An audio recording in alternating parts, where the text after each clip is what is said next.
మా బీసీలకు దక్కాల్సినటువంటి 1500 కోట్ల రూపాయలు దొంగతనం చేసింది ఈ ప్రభుత్వం. ఎస్ చెప్తున్నా, దొంగతనం చేసింది ఈ ప్రభుత్వం.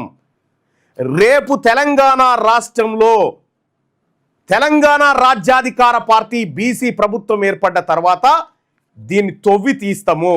దీని వెనకాల ఎవడెవడున్నా వదిలిపెట్టే ప్రసక్తే లేదు. ఇది పేద ప్రజల సొమ్ము.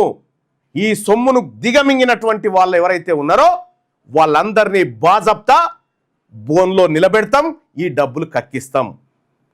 తెలంగాణ రాష్ట్రంలో ఉన్న భవన నిర్మాణ కార్మిక సంక్షేమ సంఘంలో పనిచేస్తున్నటువంటి కార్మికులుగా పనిచేస్తున్నటువంటి సోదరులారా, చూసిరా మీ సొమ్ము ఎవరు తింటా ఉండో?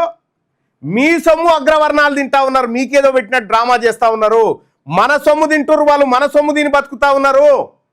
కాబట్టి మనమంతా పిడికిలు బిగించాల్సిందే. తెలంగాణ రాష్ట్రంలో కార్మికులు బాగుపడాలంటే తెలంగాణ రాజ్యాధికార పార్టీ అధికారంలోకి రావాల్సిందే.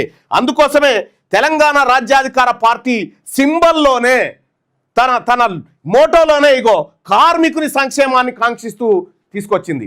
అందుకోసమే తెలంగాణ రాజ్యాధికార పార్టీలో చేరాలంటే కార్మిక సోదరులారా ఈ పార్టీలో చేరండి.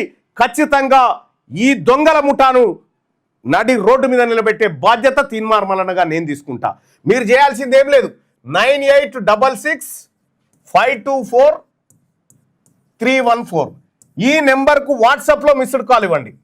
వాట్సాప్లో మిస్డ్ కాల్ ఇస్తే మీకు 2 లింకులు వస్తాయి. ఒకటి తెలంగాణ రాజ్యాధికార పార్టీ వాట్సాప్లో జాయిన్ కావచ్చు, వాట్సాప్ ఛానల్లో. రెండోది తెలంగాణ రాజ్యాధికార పార్టీలో ఆన్లైన్ సభ్యత్వం తీసుకోవచ్చు. దీని ద్వారా ఇక్కడ చూసిరు కదా ఎంత దొంగతనంగా వీళ్ళు సంపద కొల్లగొడతా ఉన్నారో. దయచేసి ప్రజలారా ఈ విషయాన్ని ప్రతి భవన నిర్మాణ కార్మికుడు చూడాలి, ప్రతి కార్మికుడు చూడాలి. ఈ డబ్బు ఎటుపోయింది ఈ లెక్క తేలాలి.